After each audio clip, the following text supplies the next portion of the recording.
Je suis Nathalie Dumont, je suis coach professionnelle et depuis 10 ans, j'aide les équipes et les individus à retrouver confiance et assurance dans leur vie professionnelle. Mais qu'est-ce que la confiance en soi et comment se construit-elle ? Avec nos briques de confiance intrinsèques, nos forces et nos talents naturels, ou bien avec les briques que l'on ajoute au fur et à mesure de nos expériences et de notre développement personnel ? Parce que je crois dans la force de l'expérience qui transforme, dans chaque épisode de Fortitude Coaching, je vous propose de poser une petite brique de confiance grâce à l'expérience, un sujet, un outil, une action.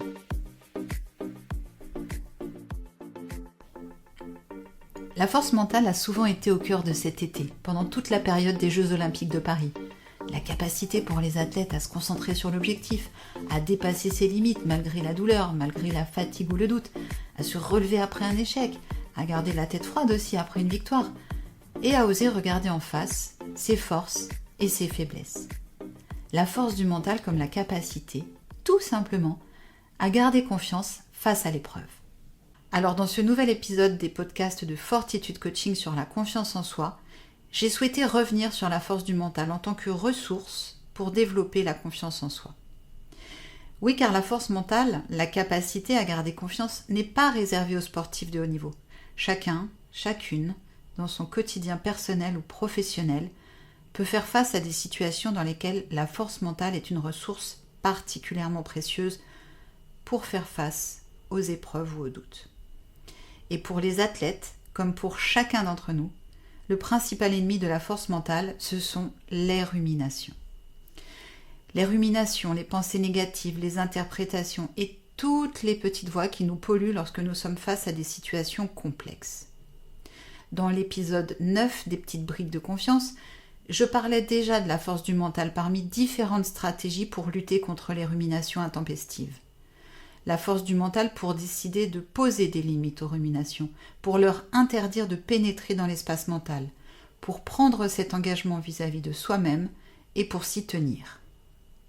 Oui, la force du mental, c'est avant tout décider. Rester ancré dans la force de sa posture. Refuser de se laisser entraîner par les ruminations. Choisir de ne plus se créer de souffrance. La force du mental comme un outil, avec un protocole et des étapes, et toujours dans l'esprit, un sujet, un outil, une action. Alors pour cet épisode, un sujet. Comment dompter les ruminations ? Un outil, la force du mental.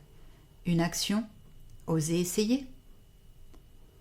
Comment dompter les ruminations ? Comment dompter notre tigre intérieur pour réussir à le tenir à distance avec respect, plutôt que de vouloir le dominer avec violence ? Alors, commençons par regarder à quel type d'animal nous avons affaire. Par exemple, commençons par faire la différence entre les ruminations et les autres activités du mental. Les ruminations, ce sont ces pensées involontaires et répétitives que l'on ressasse non-stop, en boucle, autour d'un sujet, d'une idée fixe. Dans ces moments-là, c'est le mental qui fonctionne, mais attention à ne pas confondre. On ne réfléchit pas, on ne cherche pas de solution. Pour les ruminations, on parle bien de pensées involontaires qui ne présentent aucun intérêt sur le plan du raisonnement et qui ont même pour conséquence des états internes, des états émotionnels désagréables. Vous le savez aussi bien que moi. Les ruminations provoquent de l'inquiétude, du stress, de l'anxiété ou même de l'angoisse qui nous empêchent la plupart du temps de pouvoir agir sur la situation qui nous préoccupe. Et c'est bien là le problème. Nous ruminons parce que nous ne pouvons pas agir. Et nous ne pouvons pas agir parce que nous ruminons. Il faut faire aussi la différence entre les ruminations et le dialogue interne. Disons que le dialogue interne, ça se passe plutôt entre moi et moi avant un événement. Et que les ruminations, ça se passe plutôt dans la relation entre moi et l'autre, souvent après un événement. Je vais me planter à l'oral, c'est sûr. J'aurais dû m'y prendre plus tôt. Et si je ne suis pas à la hauteur ? Et si je ne sais pas répondre aux questions ? Ça, c'est le dialogue interne, entre moi, et souvent avant un événement. Pas très sympathique, ce type de moment.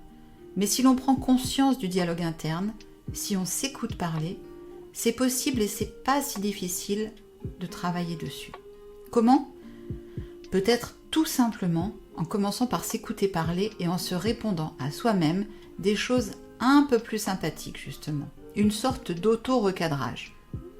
Je vais me planter à mon oral, c'est sûr. Arrête, tu as toujours réussi jusqu'à maintenant. Oui, mais là, je sais que je vais me planter. Ok, c'est normal, tu es un peu stressé, ça te fait ça à chaque fois, et ça ne t'a jamais empêché de réussir. Bon, et puis l'avantage du dialogue interne, c'est qu'une fois l'événement passé, la présentation, l'oral, l'entretien, le rendez-vous, assez rapidement, il cesse de lui-même. Pour les ruminations, c'est différent.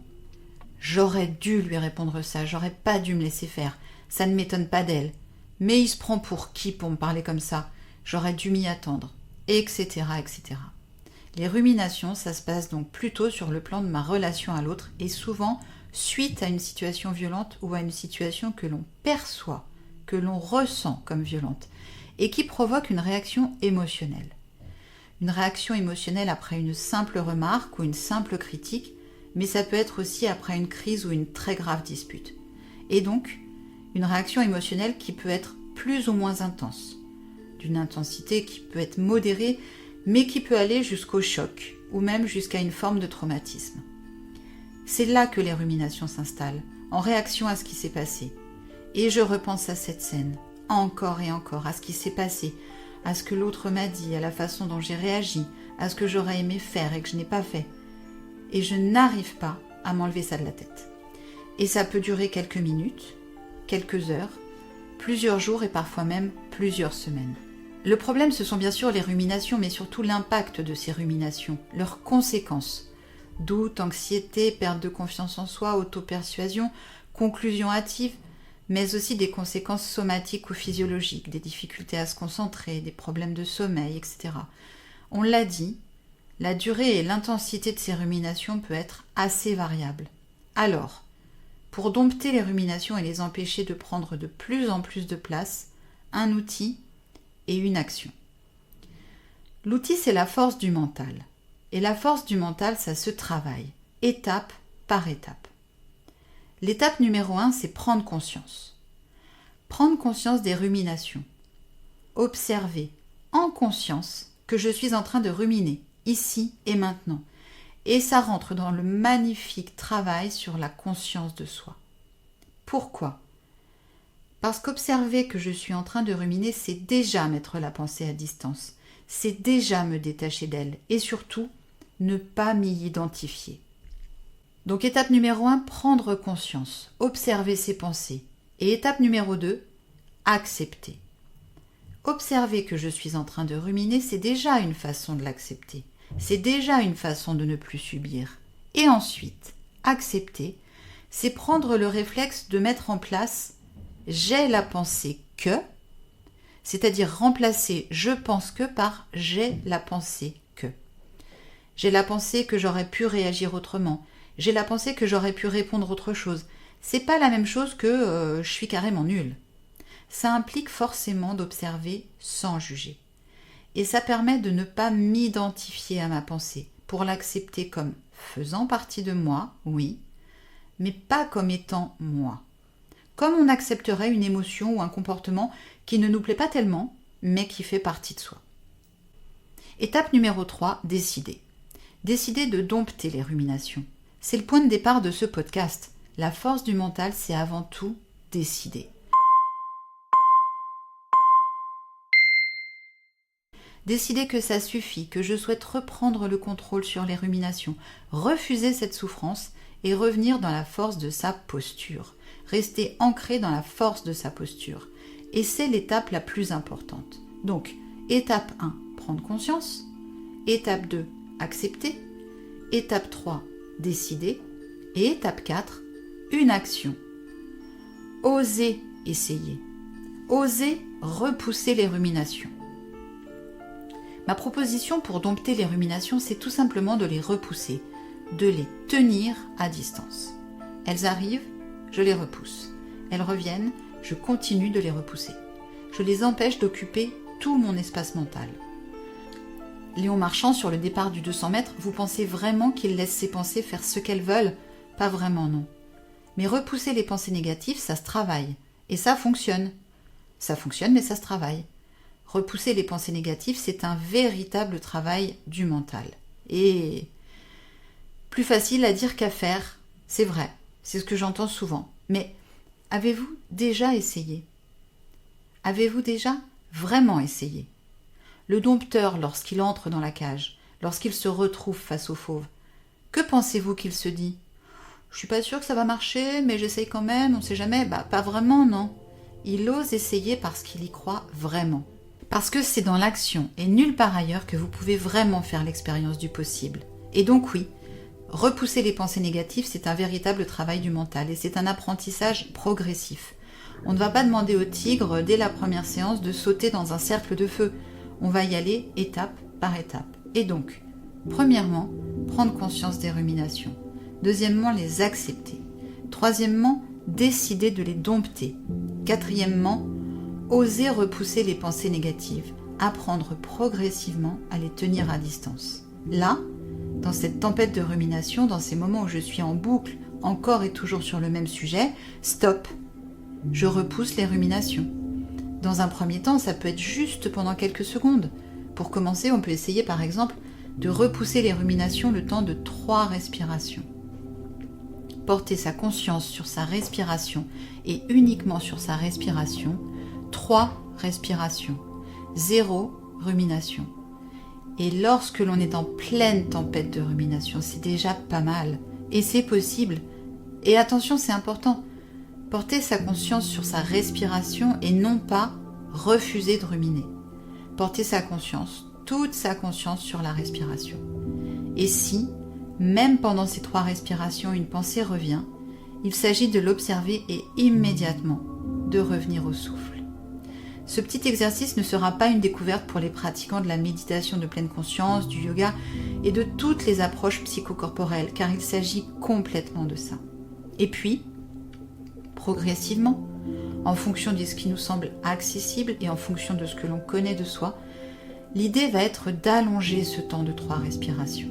Pour dompter les ruminations, l'idée va être de les tenir à distance le temps de 3 respirations, puis pendant 30 secondes, puis 3 minutes, et ainsi de suite. Parce que comme pour n'importe quel entraînement, comme pour n'importe quelle pratique, l'efficacité viendra d'une pratique progressive, pas à pas. Et c'est de cette façon qu'elle va s'installer. Et je conclurai cet épisode en insistant sur le fait que cette méthode fonctionne. Vraiment. Avec honnêteté et réalisme aussi, évidemment. Les ruminations ne disparaîtront pas d'un coup de baguette magique, mais cette méthode fonctionne. Elle apporte clairement des résultats, mais pour cela, il s'agit d'oser essayer.